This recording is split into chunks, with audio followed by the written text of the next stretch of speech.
जब जब जाएगा बहुत पेनफुल होगा और ब्लीडिंग होगी जब जब वो पास करेगा। डेली पास करेगा, नॉर्मल चीज़ है, नॉर्मल एक्टिविटी है। तो ये इसको कहते हैं फिशर। अब इसको रिमूव करने के लिए मेडिकेशन भी देते हैं, और ज़्यादा क्रोनिक हो जाए पहले तो ट्रीट मेडिसिन से ही करते हैं।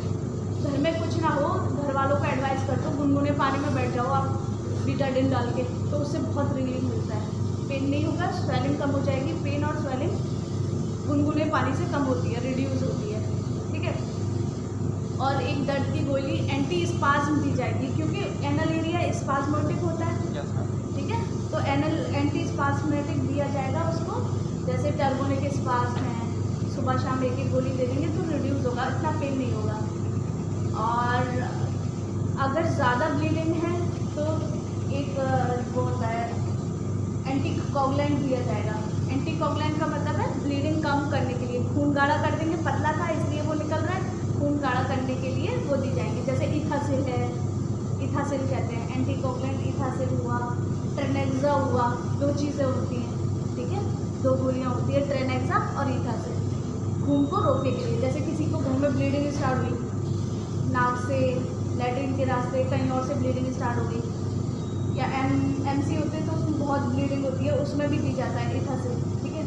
तो ये आप घर में भी एडवाइस कर सकते हो, ऐसी बात नहीं है कि आप नहीं कर सकते हो, ठीक है। एक टैबलेट दे दी, स्टेट इंजेक्शन लगा दिया, तो ये एंटीकोगुलेंट हो गई, ठीक है। आपने दर्द की दवा दे दी, आपने खून रोकने की दवा दे दी, आपने सूजन कम करने की भी दवा दे दी। एक होती है एंटीबायोटिक देते हैं, C4T-Z, ठीक है। एंटीबायोटिक हो गई, जो एनल एरिया है वहाँ जो स्वेलिंग हो रही है वो भी रिड्यूस कर देगा, इन्फेक्शन भी रिड्यूस कर देगा, तो आपका फिशर सही हो जाएगा। अब आपकी हैबिट सुधर नहीं रही है, आप चाह रहे हो कि दवाइयों से फिशर ठीक हो जाए, हर 15 दिन पर वो फिर दोबारा रिकवर करेगा, क्योंकि आप पिज़्ज़ा खा रहे हो, बर्गर खा रहे हो, समोसे खा रहे हो, सब चीज़ चल रही है, रूटीन वही है। आप खाओ बर्गर पिज़्ज़ा खाओ, लेकिन हफ्ते में सिर्फ एक बार खा लो। ये नहीं कि पेट भर के खा रहे हैं, खा लिया आपने, आधा खा लिया काफ़ी है, ठीक है। बाकी में अदर चीज़ भी तो खाओ, जैसे खीरा है, दलिया है, खिचड़ी है। दिन में एक बार खिचड़ी बनवा लो, हफ्ते में 2 बार खिचड़ी बनवा लो कि अम्मा आज खिचड़ी खाने का मन कर रहा है हमारा, आज दलिया बना लीजिए, ठीक है। ये चीज़ें बहुत अच्छी होती हैं। आप ऐसे चलोगे तो आपको बुढ़ापे तक कुछ नहीं होगा, टिल टू ओल्ड एज, ठीक है। तो ये हुआ, तो फिशर हो गया। अब फिशर जब रिकरेंट हो रहा है तो उस चीज़ को फिर दवाई से ठीक नहीं होता, वो रेजिस्टेंस ही आ जाती है दवाइयों की। आप कितना खाओगे दवाइयाँ, ठीक है, हर बार खाओगे फिर वही रहेगा, फिर आपको और हाई डोज चाहिए, ठीक है, क्यों वो ठीक नहीं हो रहा है, तो उसको ऑपरेट किया जाता है फिशर को। फिशर की ऑपरेशन का नाम है फिशरेक्टमी, यानी कि फिशर को काट के निकाल देते हैं, तो ये फिशरेक्टमी हो गया। ऐसे ही कॉन्स्टिपेशन है तो वहाँ हेमरॉइड्स हो जाते हैं एनल एरिया में। हेमरॉइड्स क्यों हो जाते हैं? ऊपर से प्रेशर आता है आपका फीकल मैटर का, जब वो प्रेशर आ रहा है तो ऊपर से जो वेन्स हैं वो, उनका ब्लड भी तो नीचे के थ्रू आएगा, है धंसता हुआ, तो नीचे बल्ज कर जाती है। जो वो बल्ज करी और फीकल मैटर उससे टच करता हुआ गया, तो वहाँ कहीं ना कहीं ऐसी जगह होगी कि वो हल्की पड़ जाती है, थिन हो जाती है, जहाँ से थिन हुई वहाँ से वो रप्चर कर जाती है, तो ये पाइल्स होते हैं। पाइल्स में ब्लीडिंग बहुत होती है, पाइल्स की इतनी ब्लीडिंग होती है कि HB उसका 2 या 3 तक देखा हमने पेशेंट का, एकदम फेल ऑफ हो जाता है। पाइल्स में लोग एक्सपायर भी हो जाते हैं, पता है। तो ये है, तो पाइल्स का निकालने के लिए हेमरॉइड कहते हैं हमारे यहाँ, पाइल्स को हेमरॉइड कहते हैं। हेमरॉइड को सही करने के लिए हेमरॉइडेक्टमी कहलाती है। हेमरॉइड में भी जो मैंने बीटाडिन और गर्म पानी बताया था ना, टब में भर के वो डिप होगा तो उससे सही रहता है। इसको सिड्स बात कहते हैं, ठीक है, उस चीज़ को सिड्स बात कहते हैं। हेमरॉइड को निकालने का हेमरॉइडेक्टमी हो गया, और फिशर को निकालने का फिशरेक्टमी हो गया। एक वेरिसीज का बताया था मैंने जी, जैसे मुंह से ब्लीडिंग हो रही है तो क्यों ब्लीडिंग हो रही है, तो या तो उसका लीवर ढंग से काम नहीं कर रहा है, अगर क्योंकि हमारा जो आयरन का एब्जॉर्प्शन और ये सब है, यूटिलाइजेशन, आयरन का बनना, वो तो हमारे एक स्प्लीन काम करता है और एक लीवर काम करता है, और बोन मैरो से तो हमारे RBCs बनते हैं, ठीक है। तो जो लीवर होता है इसका बहुत बड़ा रोल होता है, तो लीवर जब ढंग से काम नहीं करता, आइदर या तो वो ड्रिंक करता होगा अल्कोहल, ठीक है। जब उसने अल्कोहल ज़्यादा ड्रिंक करा तो लीवर पे इफेक्ट पड़ा, जब लीवर पे इफेक्ट पड़ा तो जो पोर्टल में जो टेंशन होती है ब्लड की, जो ब्लड चढ़ रहा है, एक तो नॉर्मल वे होता है चलने का, ठीक है, फ्लो करने का, एक जब कंसिस्टेंस वेसल तो इतनी है लेकिन उसमें जो टेंशन बढ़ जाएगी, उसमें कंटेंट कम हो जाएंगे और जो थिकनेस है वो बढ़ जाएगी। जब थिकनेस बढ़ी तो वेन्स के ऊपर जोर पड़ेगा, उसको टेंशन कहते हैं, ठीक है।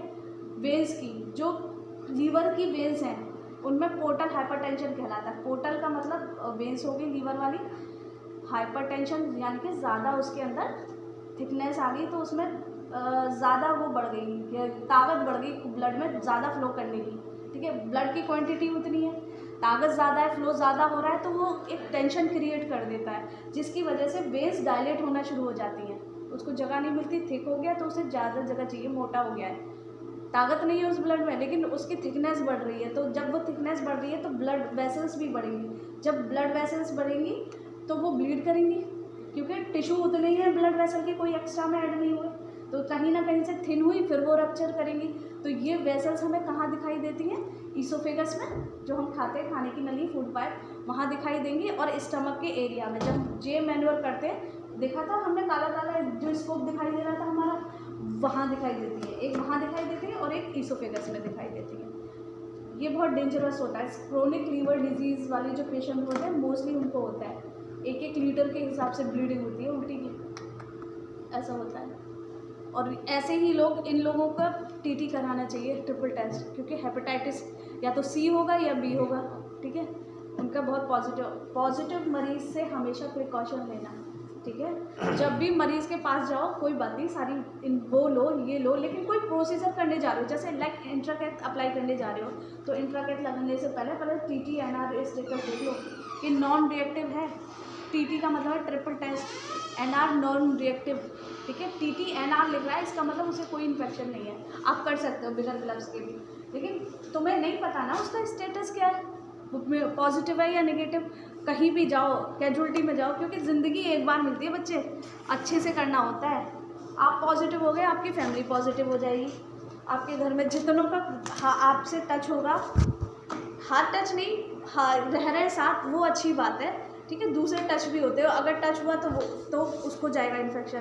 प्लस आपका कट लगा, किसी ने आपके घर में फैमिली मेम्बर ने पकड़ लिया और उसको वहाँ कट था, जैसे मैंने ये हाथ मेरे कट लग रहा है और किसी की ब्लीडिंग हुई, मैंने उसको पकड़ लिया तो वो ब्लड मेरे अंदर जाएगा तो मैं भी पॉजिटिव हो जाऊँगी। ये है, बहुत मायने रखता है। इसलिए कैजुअलिटी जाओ, कहीं भी जाओ, 2-2 ग्लव्स पहनो, एक ग्लव्स नहीं पहनना है, 2-2 ग्लव्स पहने।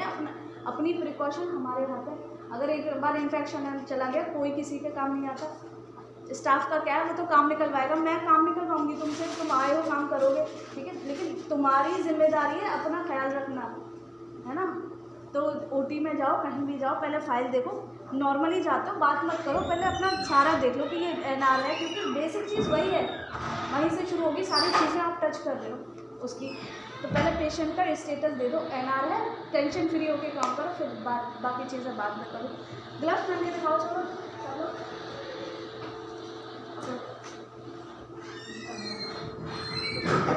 लो लो, प्रॉपर तरीके से पहनना, ऐसे नहीं।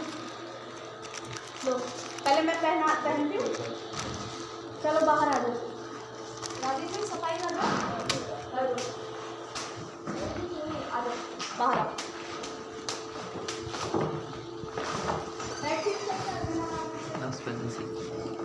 लो भाई, सीनियर भाई, देखो मेरी तरफ देखो कैसे करते हैं। ओटी में फिर एंडोस्कोपी में चल जाता है, यहाँ पर वो नहीं है हाइजीन, ठीक है। मैं खोल रही हूँ, ऐसे नहीं खोलना है, यूँ रखो इसको, बस ये ऐसे हटाना है, ठीक है। ग्लव्स टच ही नहीं करने, उन्होंने उठा लिए ग्लव्स, नहीं उठाना है बच्चे, ठीक है। अब ये जो ऊपर वाला पोर्शन है सिर्फ ऐसे उठाना है, उठाओ, इस वाले हाथ से उठाओगी, उल्टे हाथ से उठाओ, सीधा वाला पहनना है हमको, ऐसे उठाओ, हाँ। अब ये हाथ ऐसे करो और इसके अंदर डालो, कुछ नहीं करना, देखो इसे छोड़ना नहीं है तुम्हें, प्लीज, है ना, छोड़ना नहीं है, और अपने आप मैनिपुलेट करो हाथ को, अंगूठे के अंदर अंगूठा डालो, उंगली के अंदर उंगली, ये देखो, छोड़ना नहीं है उस चीज़ को। वेरी गुड, ये सही पहना है, तुमने छोड़ दिया, छोड़ना नहीं था बच्चे, ठीक है, मैं दोबारा बताती हूँ। ठीक है, दोबारा देखो, मेरी तरफ देखना, ऐसे करके दोबारा बनाओ उसको। चबाना। हाँ। ये रिफंड वाला है या वो वाला देखना? लाओ। कौन भरने वाला है? स्पेशल रूम का रिफंड वाला है? रिफंड वाला है, ये दोनों तो रखा था मैंने। रिफंड वाले हैं सारे, इतनी गलती लेकर आए हम। ठीक है, अब देखो, मैं दोबारा मेरी तरफ देखो, मैंने ना इसका अपर पार्ट टच किया है और इसको पकड़े रखा है, मेरा हाथ ये है। ठीक है, मैं अपने हाथ को मैनिपुलेट करूंगी बट इसको नहीं छोड़ूंगी। मैंने ना थंब ना अंदर डाला, देन अदर फिंगर, वो खुद चली जाती है बाय प्रैक्टिस। एक दो बार में नहीं होगा, परेशान मत हो, बिल्कुल परेशान मत हो। ठीक है, ये हो गया। अब सेकंड वाला देखो कैसे करते हैं। ये मैंने पकड़ा रखा है, अब मेरा ये स्टरलाइज है, मुझे कहीं टच नहीं करना है, तो मैं इनर डालूंगी ये वाला। अब ये वाले हाथ से नहीं पकड़ूंगी क्योंकि ये अंदर जाएगा, मेरा हाथ कवर हो चुका, स्टरलाइज है, तो ये तीन उंगली मैं अंदर डालूंगी, ये तीन हो गई, और ये मेरा हाथ अंदर जाएगा। देखो खुद जा रहा है, मैं ऐसे ऐसे खुद कर रही हूँ, इसको नहीं हिला रही, ये हिल रहा है। ठीक है, और मुझे कहाँ जाना है ये देखो, हाँ है ना। ऐसे अंदर ओटी में ग्लव्स पहनने तुम लोगों को, ये ले जाओ अपने घर और पहन के देखना। कल मैं सबसे पूछूंगी कि पहनना आया नहीं। ठीक है, प्रॉपर ऐसे ही पहनना है। ओटी में जो ओटी टेबल पर जो ड्रॉ शीट रखी रहती है, ओटी में पोस्टिंग लेगी तुम लोगों की, इनहा सुल्तान। तुम्हें मिलता तो नहीं है यार, नहीं अरे भागो खाली। इनका सुल्तान हुआ 26 साल। रख लो। हस्बैंड अरे फेंक दो भाई। अरे प्रैक्टिस करेंगे अभी फेंकूंगा। हाँ, एड्रेस बताओ। प्रेगनेंसी है? उल्टा ही पहन लिए चालू कैसे पहन लिया? दो पहले वो वाले पहना नंबर बताओ। 6833 दो 522 इसको डालो 522 522 कहीं दिखा। हो गया। दिखा दो। एड्रेस अलीगढ़। हाँ अलीगढ़ डालो। हस्बैंड है? सुल्तान हुसैन। उतना हुए नहीं पूरे दिन में टेबल होती है, तुम्हें उसे टच नहीं करना, वो स्टरलाइज होती है। अगर टच कर दिया तो अनस्टरलाइज हो जाएगी, उसकी काम नहीं आएगा। तो हम ग्लव्स पहन के ही टच करेंगे जितनी भी चीज़ें। और ओटी में जाके प्लीज तुम लोग वॉश करोगे, जब इंस्ट्रूमेंट वॉश करोगे तुम्हें इंस्ट्रूमेंट की पता चलेगी। ठीक है, बुरा मत मानना कि हमसे इंस्ट्रूमेंट वॉश करा रहा है, ईगो नहीं आनी चाहिए बीच में। काम के बीच में कभी ईगो नहीं आनी चाहिए। अगर ईगो आई तो तुम काम नहीं कर पाओगे, फिर नहीं बन पाओगे बेटा कुछ भी। ईगो साइड में रखा करो 8 घंटे के लिए। ठीक है, 8 से 3 ईगो नहीं आनी चाहिए। बेटा एक मिनट आना। जी सर। जो करा रहे कर लो, फिर 3 साल बाद तो तुम्हें अपनी चलानी है ना, कोई मजा है लोग के लिए तुम्हें, फिर सुनाना देखो जब आती है काम। ठीक है,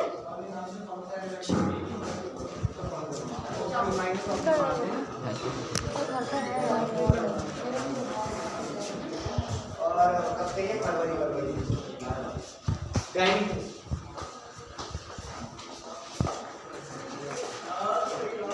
आयशा कहाँ भाग गई? आयशा कहाँ चली गई? हमसे 5 घंटे से बस खराब हो रहे हैं भाई।